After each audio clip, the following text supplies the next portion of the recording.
Good morning, everybody. We're doing our daily Bible reading, and praise Yahweh for another wonderful, beautiful day. And thank you for joining me for this.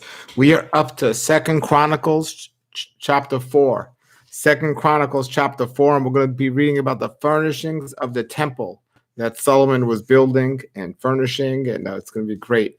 But before we do that, we're going to do our prayer here, opening up with the Shema. This is from Deuteronomy 6, verses 4 to 9.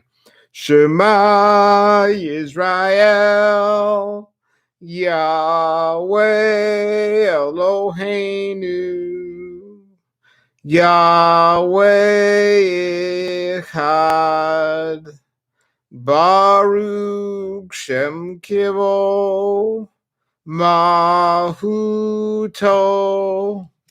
Leolam Vaed. Hear, O Israel, Yahweh is our Elohim. Yahweh is one. And you shall love Yahweh with all your heart, with all your soul, and with all your might. And have these words which I command you this day be upon your heart.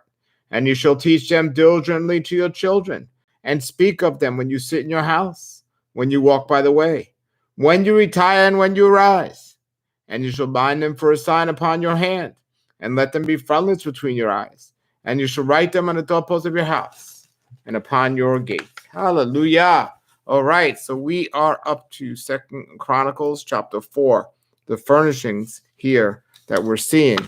And we start off right now when it says, Solomon also made bronze altar 30 feet long, 30 feet wide, and 15 feet high. Then he cast a great round basin, 15 feet across from rim to rim, called the sea. It was 7.5 feet deep and about 45 feet in circumference. And we look at this, the note here says in the One New Man Bible, the sea was for the priest to immerse. That's what it says there. And then there's a whole thing. It says sea immerse in the glossary. There's a whole thing on immersion. So verse 3 goes on. It was encircled just below its rim by 2 rows of figures that resembled oxen. They were about 6 oxen per foot. All the way around, they were cast as part of the basin. And a note here says likeness of oxen refers to the decoration on the underside of the sea, not the 12 oxen which the sea was placed. 10 in a cubit would total 300. So that was a note from the One New Man Bible.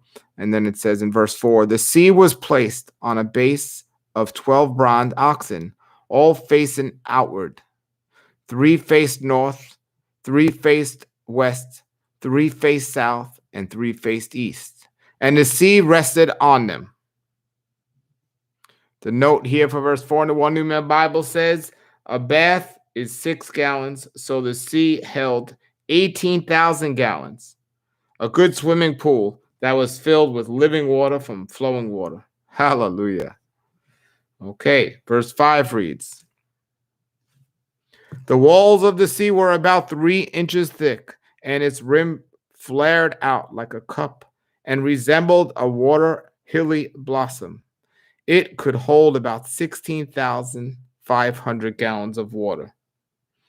So this says 16,500 gallons. This says 18,000, give or take 1,000 gallons. But it's a big, big, big pool here.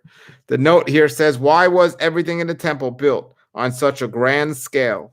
The great size and numbers were necessary to accommodate the huge crowds that would visit the festivals, such as the Passover.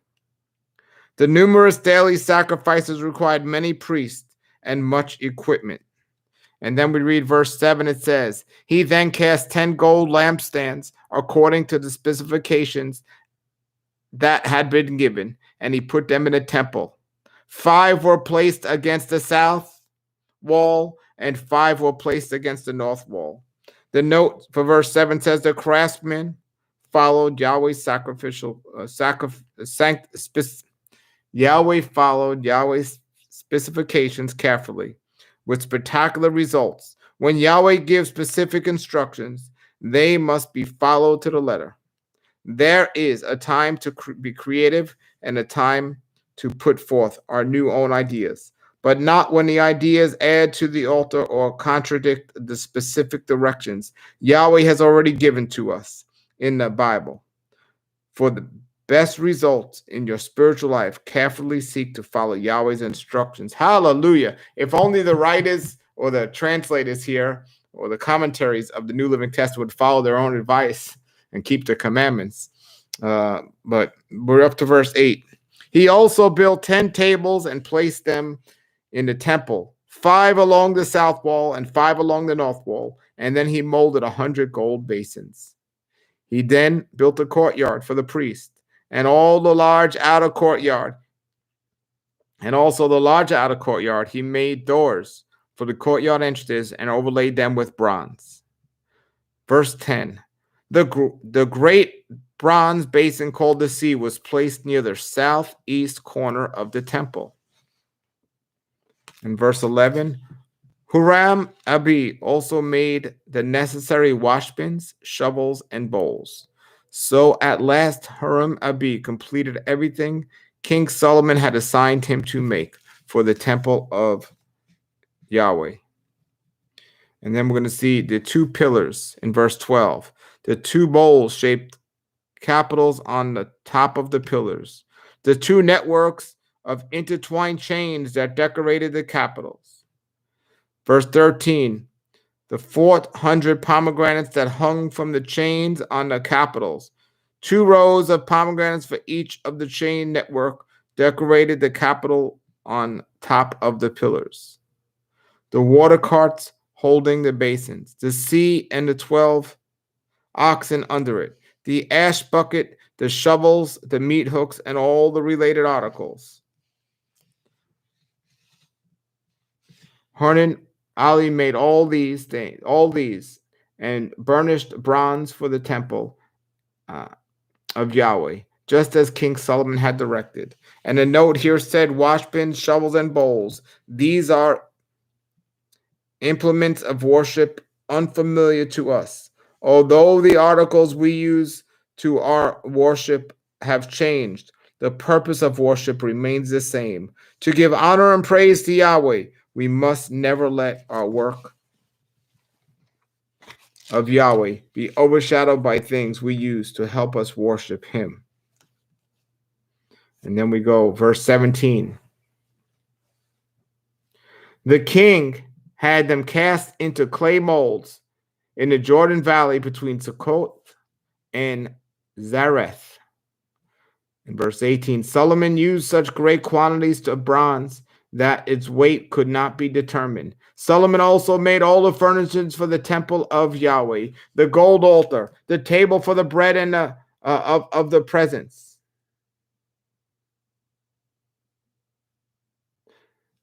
Verse 20, the lampstands and the lamps of solid gold to burn in front of the most holy place as prescribed.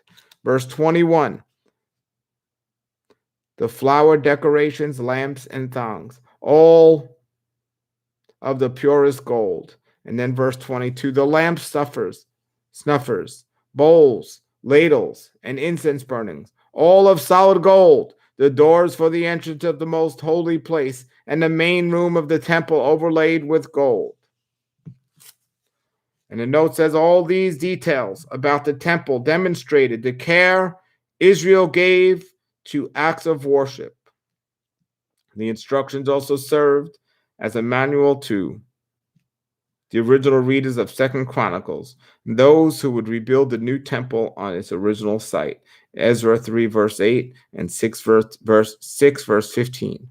After Solomon's temple was destroyed by the Babylonians in 2 Kings 25. So we're going to continue to read next, chapter 5, talking about Solomon dedicating the temple. That is our Bible reading for this wonderful day that Yahweh has made. And thank you for reading along and listening. And please keep reading your scriptures. Read some Psalms, read some Proverbs. Hallelujah. Hallelujah. Thank you, Yahweh, for this wonderful day. All right, everybody, have a blessed day. Yahweh be with you. We'll be back tomorrow with another Bible reading. Shalom, shalom.